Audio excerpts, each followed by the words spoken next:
बेंगलुरु की outer ring road यानी ORR को ट्रैफिक की रवानी, सड़कों की बुनियादी ढांचे और देखभाल को बेहतर बनाने के लिए 450 करोड़ रुपए की लागत से दोबारा तैयार किया जाएगा।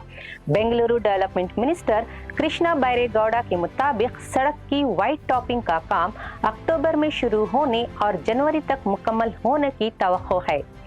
तामीराती काम के दौरान ट्रैफिक का दबाव कम करने के लिए इन्होंने इस कॉरिडोर के अतराफ काम करने वाली कंपनियों से कहा कि वो अपने मुलाजिमीन के लिए 50% वर्क फ्रॉम होम का इंतजाम करें।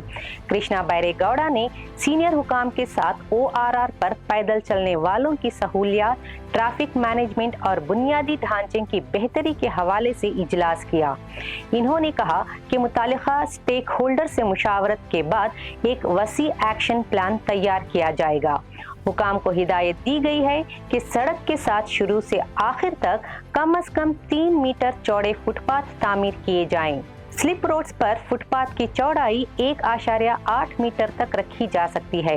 वजीर ने हुकाम को सड़क किनारे मौजूद तजावुजात हटाने और निजी कंपनियों के अवामी मकामात पर नस्ब किए गए ट्रांसफार्मर्स की निशानदही करके उन्हें हटाने की भी हिदायत दी है। इसके अलावा सर्विस रोड्स पर जहां मुनासिब बफर स्पेस मौजूद हो, वहां टैक्सी और बसों के लिए मखसूस पिकअप और ड्रॉप ऑफ पॉइंट बनाने का हुक्म दिया गया है। इन मकामों को रंगों के जरिए वाज़ा किया जाएगा और मरकजी सड़क पर बस बेस भी तामीर किए जाएंगे। मजीद ताज़ा खबरों और अहम अपडेट्स के लिए जुड़े रहें डेली सालार उर्दू डिजिटल के साथ।